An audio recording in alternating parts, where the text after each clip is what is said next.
नमस्कार दोस्तों, मैं हूं जीतू और मैं आपका हार्दिक अभिनंदन करता हूं, हार्दिक स्वागत करता हूं आपके अपने YouTube channel Jeetu revolutionary farmer में। तो भावी पीढ़ियां, चाहे वो इंसानों की हों या पशुधन की हों, जब तक मजबूत नहीं होंगी तब तक भारतवर्ष कहीं ना कहीं वो सुदृढ़ता हासिल नहीं कर पाएगा। तो देख सकते हैं, क्योंकि हम धरातल से जुड़े हुए हैं।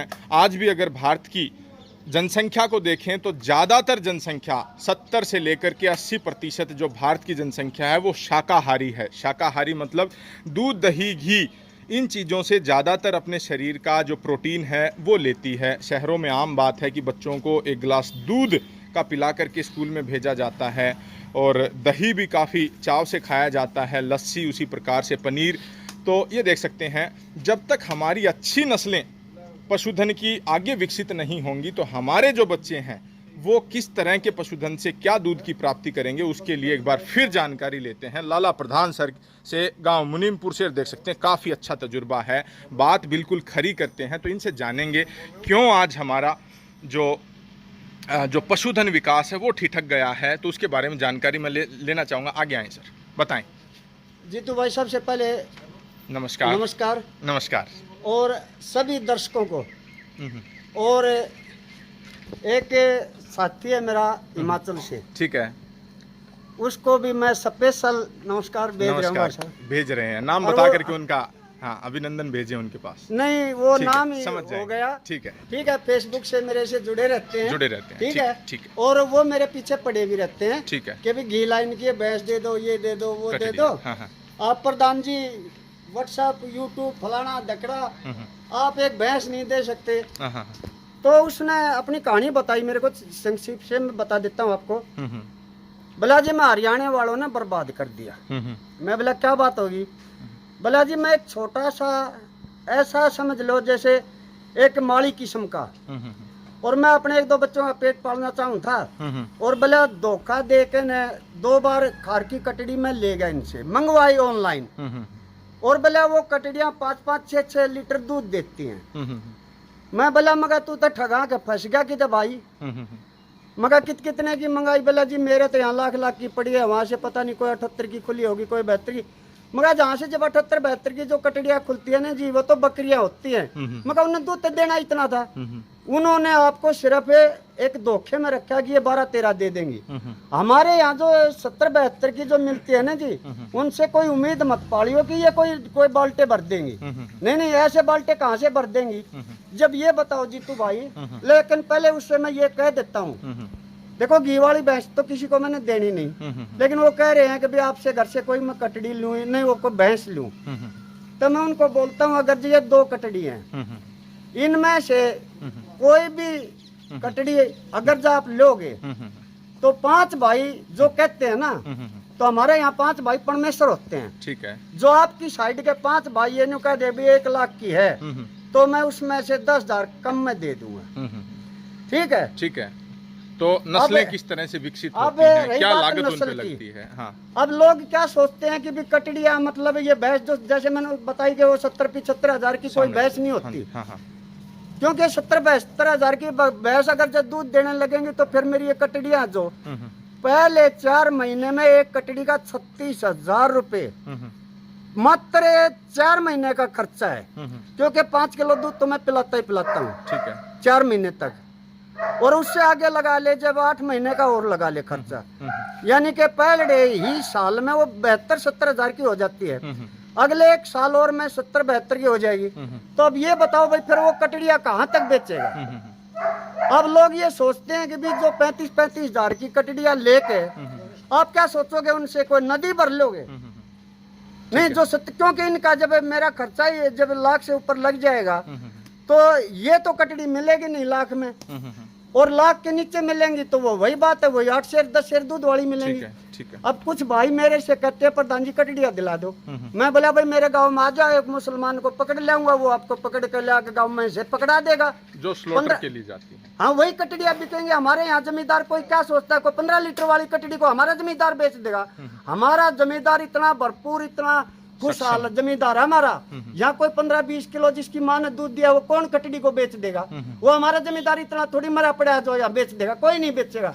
ये जो कटड़िया बेचते हैं यूट्यूबर हो चाहे कोई भी हो, ये भाई मैं क्लियर कर देना चाहता हूँ, अंदर फंदर जो सलोट्रा उसकी कटिया होती है ना, वो कटिया है और वो 35-40-50 हजार की बेचते हैं। मेरे पास कोई भाई आ जाओ, मैं उनको ऐसी ऐसी कटिया 20-20 हजार में ट्रक भर दूंगा साबत का साबत।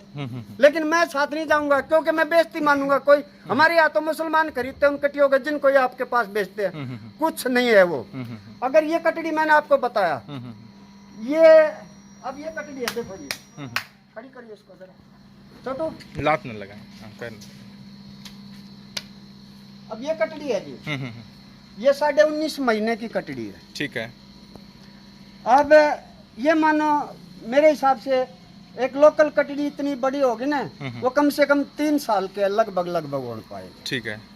अब ये 19-19.5 साल की है, 19 महीने की। ठीक है। हाँ, तकरीबन 1.5 साल से 1-1.5 महीना ऊपर। ठीक है।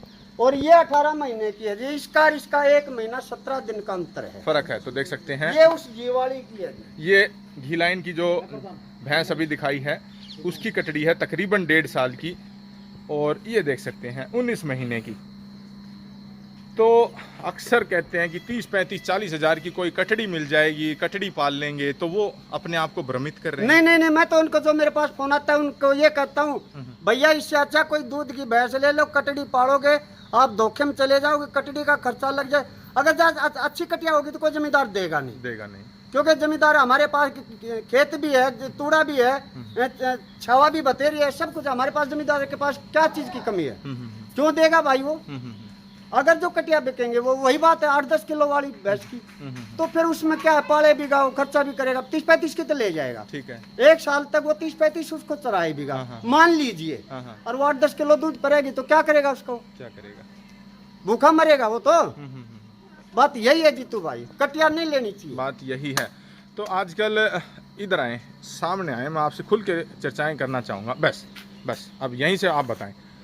मैं आपसे जानना चाहूँगा, पहले जो मॉडल हुआ करते थे, हाँ जी, वो आप ध्यान से सुनना, हर घर के साथ धीणा जो होता था कि भाई हमारे घर में धीणा खत्म हो गया, हम एक भैंस रखेंगे। हाँ जी, हाँ जी। और कटड़ियाँ ज़्यादातर वो लोग तैयार करते हैं जो 1 या 2 भैंस पालते हैं। हाँ जी। ठीक है। जो 8-10 भैंसों की डेयरी करते हैं, 20-30-40 भैंसें हैं नजफगढ़ में, दिल्ली में, वो कभी कटड़ियाँ तैयार नहीं करते हैं। नहीं कर सकते, वही नहीं सकता उनके पास। क्योंकि जब दिल्ली में 1 लीटर दूध 60 या 70 रुपए का जाता है, तो वो कटड़ी को दूध नहीं पिला सकता। ये उसकी मजबूरी है। अगर मान लो 5 लीटर भी दूध पिलाएगा, 4 भी पिलाएगा, मान लो 1 लीटर भी दूध पिलाएगा, तो दिन का 60 रुपए का दूध, 1800 रुपए का मात्र 1 महीने में एक कटड़ी छोटी सी, जो अभी नवजात है, जिसने अभी जन्म लिया है, वो 1800 रुपए का कहीं ना कहीं आर्थिक भार उस डेयरी वाले के ऊपर डालती है। और मान लो अगर उसकी 10 भैंसें ब्याई हुई हैं, तो 1800 गुणा में 10 मतलब 18,000 रुपए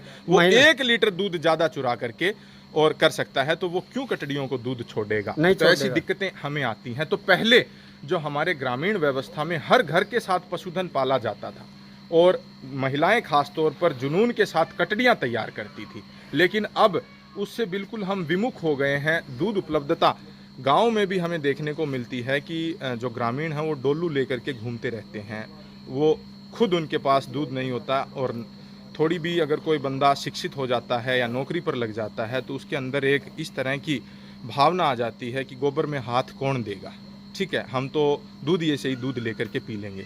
तो इनके ऊपर आप क्या कुछ अपने विचार प्रस्तुत करना चाहेंगे? सबसे पहले तो जी तो भाई मैं एक बात ये बताऊंगा, क्योंकि अब ये लोगों को खुद थोड़ा समझना पड़ेगा। अब आप मेरे से ही ले लीजिए, ठीक है। अब ये डोली उठा के तो मैं भी जा सकता हूँ, आप भी जा सकते हैं, मैं भी सर्विस करता हूँ, मेरा लड़का भी सर्विस करता है, बेटे साहब भी आपके सर्विस ठीक है। मतलब कोई भी कारण नहीं है कि मैं ये भैंस रखूँ। हाँ, ठीक। सिर्फ कारण ये है कि अपने बच्चों को एक तो ये शुद्ध दूध मिल जाए। देख सकते हैं नन्ही जो पोती हैं, ये देख सकते हैं, यहाँ पर हाथ हिला करके एक बार हेलो जरूर बोले। ये देख सकते हैं मायरा नामकरण नन्ही बच्ची का किया गया है, पोती हैं। तो इनको भी कुछ अच्छा खाने को आप अपनी आंखों के सामने देख पाएं कि हाँ, इनका भरण पोषण आपने अपनी जिम्मेवारी में अच्छा किया है, इसलिए पशुधन घर पर हो। भाई जीतू भाई एक बात मैं बताता हूँ, ठीक है। अब मान ले तो करना पड़ता है, किसी भी चीज के लिए मान लेना पड़ता है, ठीक है। मान लो जैसे मूलधन 100 रुपए, ठीक है, तो मैं मान लो कि आज 1 क्विंटल दूध है आपके पास, ठीक है। और 1 क्विंटल का घाक में आपके पास आ गया आपका टोटल एवरेज बता रहा हूँ मैं, जो पूरे हिंदुस्तान की लगा ले चाहे आपकी लगा ले, ठीक है। आपके पास 1 क्विंटल दूध है, उस दूध को मैं उठा लेगा मोल, हाँ। और उसको दूध को मैं लेगा आपसे, आपका दूध तो बिक चुका है। अब आपके पास 1 क्विंटल कोई दही लेने वाला आ गया, आप उसको 1 क्विंटल दही भी दे दोगे, ठीक है। जबकि टोटल आपके पास मैंने बता दिया दूध तो 1 क्विंटल था। 1 क्विंटल था। अगर जब आपके पास कोई 1 क्विंटल खोआ लेने वाला भी आ गया तो आप उसको भी 1 क्विंटल खोआ दे दोगे। हाँ। 1 क्विंटल अगर जब कोई छेना लेने वाला आ गया, वो भी दूध से निकलता है, उसको भी दे दोगे, ठीक है। पनीर भी आप दे दोगे, दही भी 1 क्विंटल दे दोगे। तो जब दूध 1 क्विंटल है, पैदावार ही टोटल 1 क्विंटल है, तो ये फिर 1 क्विंटल खोआ, 1 क्विंटल दही, 1 क्विंटल पनीर, छेना, ये कहाँ से आ गया? तो इसी मिलावट की वजह से कि बच्चे बचे रहे, इन वजह से भाई ये आजकल ये पशु खड़े कर रखे। और जब पशु रखना ही पड़ गया तो वही बात है भाई, उखड़ी में सर दे लिया तो मूसली तो क्या डरना। अब इनके बच्चे होंगे तो भाई ये तो है नहीं, अपना पेट काट के इनके बच्चे पाले जाते हैं। कभी कोई भाई ये सोच ले कटिया ये काम खानी पड़ती है, बस अपना पेट काट के। आज 5 किलो कोई भाई कटिया को पिला के दिखाए, 5 किलो मोल नहीं लिया जाता खुद पीने के लिए, कटिया से कहाँ से, लेकिन कटिया को पालने के लिए, तैयार करने के लिए इतनी मेहनत करनी पड़ती है जितनी आज अपने बच्चे के साथ करनी पड़ती। अपने बच्चे के साथ मेहनत, लागत, ये देख सकते हैं मूर्त की तरह, किसी मूर्त की तरह मैं इसको कटड़ी को कहूँगा। और देख सकते हैं जो इसका परवरिश यहाँ पर जो की है, सींग देखो भाई, कोई से सींग में कोई अंतर नहीं मिलेगा। ये देख सकते हैं किसी भी प्रकार का सींगों की बनावट में कोई अंतर नहीं है, ये देख सकते हैं। और इसकी देख सकते हैं, इस पर तो भाई परसों सीमन रखवा दिया है, ठीक है। मैंने आपसे आते बताया था परसों, क्योंकि मैं अभी रखवाना नहीं चाहता था। 19.5 महीने की, 19.5 महीने के। इससे पहले 2 बार ये क्या हुआ कि बाड़वे दे चुकी थी, तो बाड़वे थोड़ा गाढ़ा दिए, लेकिन पतले तो नहीं कर पाए, गाढ़े दिए। फिर अब की बार पतले बाड़वे कर गई। फिर बस किसी शाने आदमी ने कहा प्रधान जी एक बार तो रखवा दो, चाहे मान जाएगी तो ठीक है, नहीं मानेगी तो आगे रखवा लियो, ठीक है। क्योंकि नहीं तो प्रक्रिया को हो सकता भूल जाए, बस या फिर मतलब बच्चादानी पर कोई सूजन वगैरह नेगेटिव प्रभाव पड़ जाए, इसलिए मैंने अत्यधिक शरीर में गर्मी होने की वजह से कोई नेगेटिव प्रभाव ना आ जाए, इसलिए मैंने परसों इसको सीमन करा दिया। नहीं तो मैं अभी कराना भी नहीं चाहते थे आप, क्योंकि ये 19.5 महीने की है। मान लो तकरीबन 2 साल के आसपास भी अगर आप गर्भधारण करवाते हो तो फिर भी 3 साल से पहले भी आ जाएगी, 2 साल 10 महीने में जन्म दे देगी। तो ये देख सकते हैं, ये करें। हाँ तो जीतू भाई आप कह रहे थे कि भाई हर घर में ये पशु जो हैं ये अब कम होने शुरू हो गए। क्या हुआ जीतू भाई, ये हो गया कि एक जगह तो 10-15 भी बन रहे हैं, और कुछ लगातार 20 घरों में एक भी पशु नहीं है। इसका सबसे पहले तो मैं अपना बता रहा हूँ, हमारी बूढ़ी या चाचिया ताइयाँ या हमारे साथ की जो हमारी भाभियाँ थी, या भी हमारी बहुएं जो लगभग हमारी हम उम्र थी, ठीक है, उनमें क्या होता था कि वो भरण पोषण करती थी, काम में साथ काम बटाती थी, उनको चाह होता था करने का।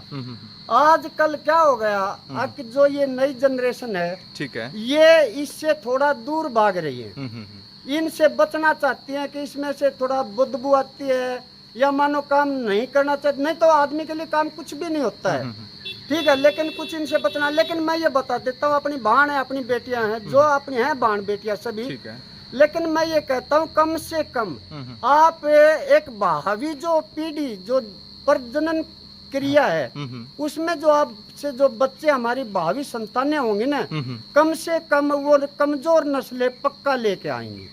क्योंकि आज हमारे को एक मजबूत शरीर से सुदृढ़ बच्चा जो शुरू से बना उसकी जरूरत है। क्योंकि चारों तरफ ना आप देख रहे हो, कहीं पाकिस्तान है, कहीं चाइना है, तो कहीं और कुछ जिसका ध्येय ही नहीं था, एक नेपाल है जो कुछ भी तो नहीं, एक झोली झंडीदार एक प्रदेश ही है, देश क्या है वो भी आज हमारे से 3 चढ़ाक बातें करता है। इसलिए हम इन सब को बताने, जब हमारे फौजी भाई है कहीं भी है, तोलन की पहाड़ी है, आप जाओ कारगिल है, आप जाओ लेह लद्दाख में है, आप जाओ आप ये गलवान घाटी की, तो कहीं भी तो जाइए, ये बहुत ही एम्फेसिस, बहुत ही वैसी ड्यूटी है, ये बहुत ही कठिन ड्यूटी है।